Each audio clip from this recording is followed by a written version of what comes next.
guys, welcome back to another video. I know I have been scared to do a next video, but here I am.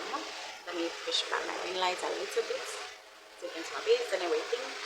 I know I've been MIA for a little while, I'm going to be posting a little shorts here and there, but I've decided to do this video today. So I was doing a little spring cleaning in my room, and because the room that I'm now in is my room when I was in 9th grade.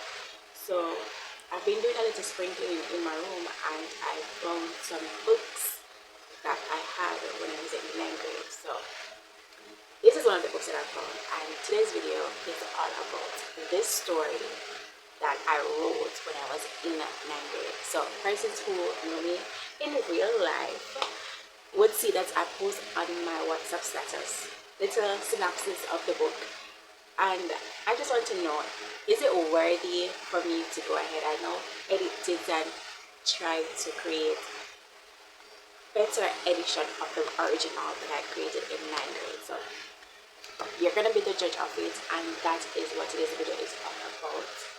I'm gonna try to post more content, and please, if you know someone that you think might like my content, go ahead and share it with them and ask them to subscribe. My name is Amanda Zebret, and this is All Things About Amanda.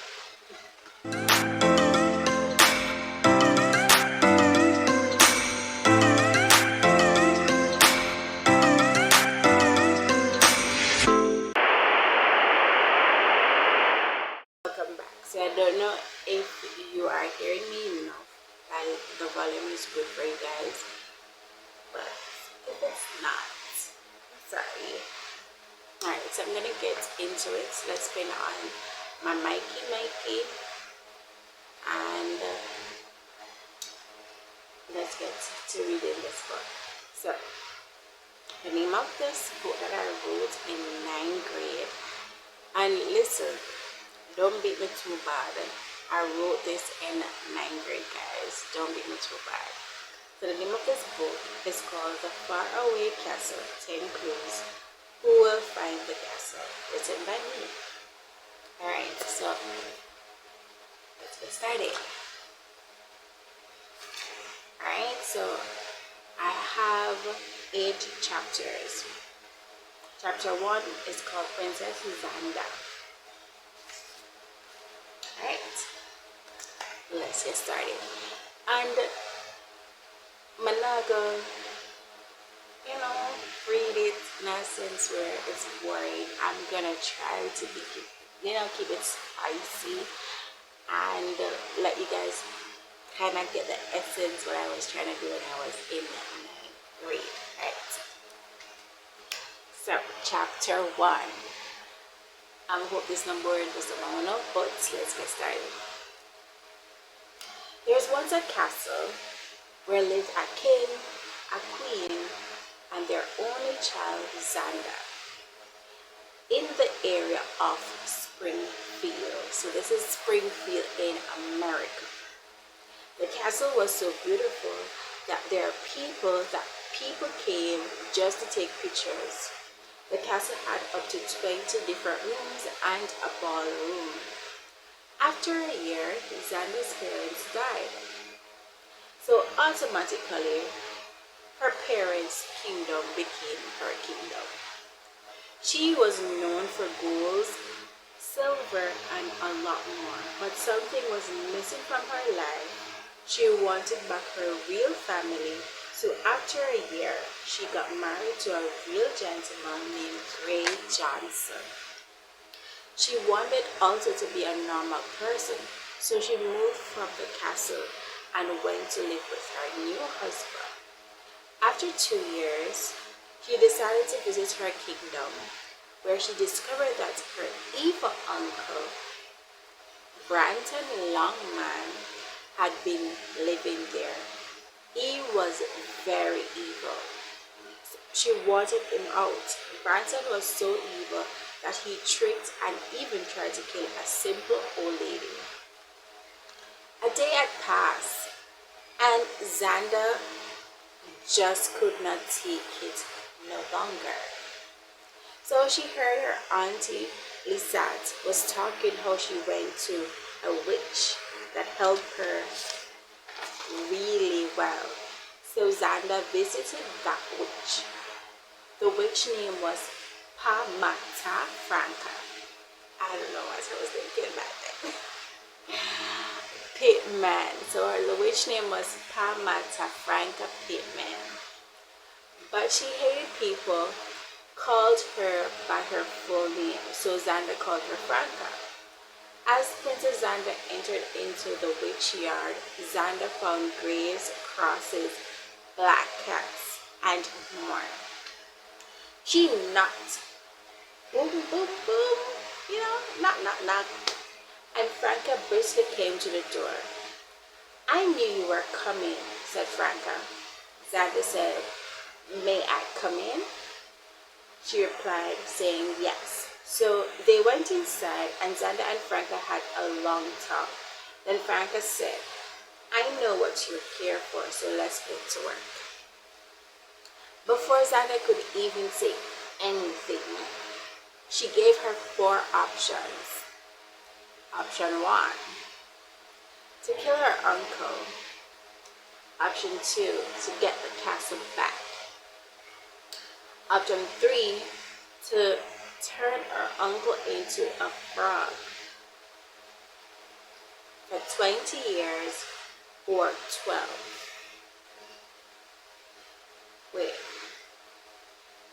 Oh, I'm reading this wrong. I'm sorry. So option 1, to kill her uncle and get the castle back. That's option 1. Option 2, to turn her uncle into a frog for 20 years, if not 12. Option 3, to let the castle disappear forever. Or option 4, to let her husband, that is Zanda's husband, move to Jamaica in another parish. Let her husband move from Jamaica to another country, and let the castle disappear in another country. And this spell will only be broken if someone can answer and find all clues, and someone must fall in real love. Also, with the effect of the option 4, the uncle will be extremely nice. So Zanda really thought about all and decided to go with the option 4. So she decided to go with and let her husband and her move from Jamaica to another country, and to let the castle disappear in another country. And the spell will be only broken when someone can answer and find all the clues, and someone must fall in real love. And her uncle will be nice if she chooses option 4. So she really decided to, weigh in all those options and decided to go with option 4. Franca decided that she and Zanda must hide the clues. So Zanda took 7 and Franca took 3. They eyed all and were happy, and the castle disappeared. And her husband and herself moved to South America.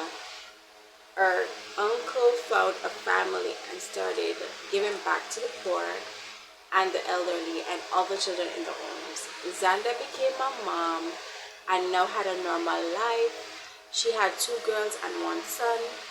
Later that year, all clues were just hidden, and it was like nothing ever happened, and 14 years passed. That's chapter 1. So let's read chapter 2. If it makes sense to you, then you comment. I'll do another video on this story. Okay, let's go to chapter 2. Chapter 2, the first clue. So in Jamaica, a school trip was going on. They were discovering new plants and trees, so they wanted to go to Springfield in America to discover plants and trees. A group of students who were really not interested in the plants and trees stepped away from the group for a while, but they all discovered something. In the group, you have Chantel and Black, Tracy and Smith, Dave Johnny, and Vicky Shortland. David was picking a plant when he noticed that something was shining on him. Chantalan told him it was the sun, but he knew it was not. Then Vicky saw a golden paper rise. Her heart beat rapidly. Her eyes were bright. She stood firmly and thought it was a ghost. Then the paper fell in front of Tracy Ann. Tracy Ann took up the paper and read out loud. It says, "Find second by answering number first. If I am not a woman, if I am not a WO-AN, I am a M-N with weird toes and short legs, and I know it all. Find me." David was the geek of the group. He was blessed with the gift of knowing things. So he said, "Woman and man is the clue." So he filled it in, and the paper changed from gold to silver. They were all staying near a library, so they quickly get back to the group. A man was still touring them around and showing them the different plants and the different trees. They even discovered a plant named plankton.